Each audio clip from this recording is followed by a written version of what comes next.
बारीक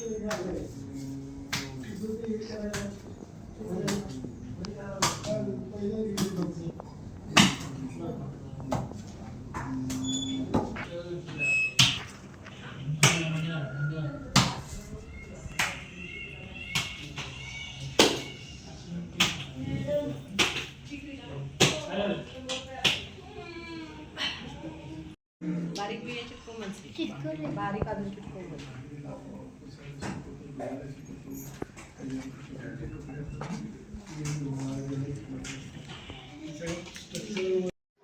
नमस्कार.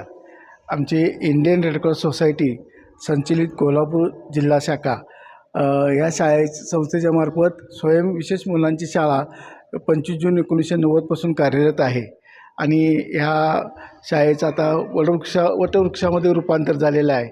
त्याच्यापासून पुढे भविकलांग मुलांची शाळा 20 मुलांची, त्यानंतर स्वयं उद्योग केंद्र 18 वर्षापासून 45 वयोगटापर्यंतच्या मुलांचं 50 मुलांचं असं कार्यरत आहे. असं 120 मुलांचं इथं आता काम चालतं. ह्या मुलांचं प्रशिक्षणाबरोबर त्या मुलांना समाजाच्या मुख्य प्रवाहात आणण्यासाठी जो व्यवहार करावा लागतो तो म्हणजे प्रत्येक गोष्टीला आम्ही समाजाला कसं कनेक्ट होता येईल या गोष्टीने आम्ही काम करत असतो.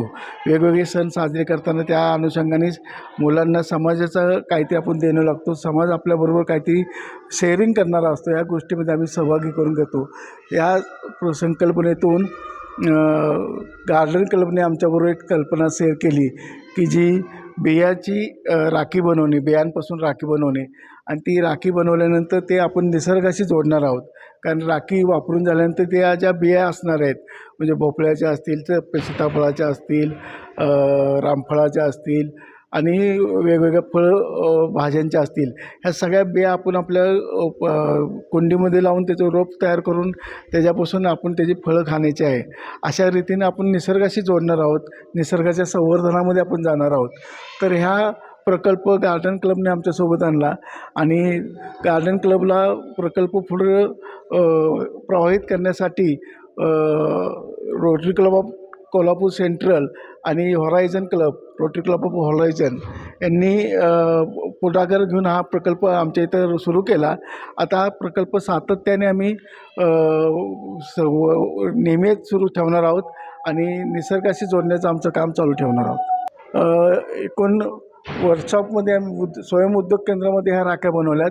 तिथं आमच्याकडे जवळजवळ एक 25 विद्यार्थी त्या राख्या बनवण्याच्या प्रोसेसमध्ये काम करत आहेत. प्रत्येक मुलाकडून ती राखी बनवण्याचा कागदावर त्या बिया चिटकवणे, त्याच्यानंतर दोरा चिटकवणे आणि त्या वाळवून व्यवस्थित पॅक करणे ह्यापर्यंत ती मुलं आनंदाने काम करत आहेत. आणि ह्या राख्या बनवण्याच्या कामामध्ये मुलांना विशेषतः जास्त आनंद होतो आहे कारण क्रिएटिव्ह वर्क तयार होत आहे.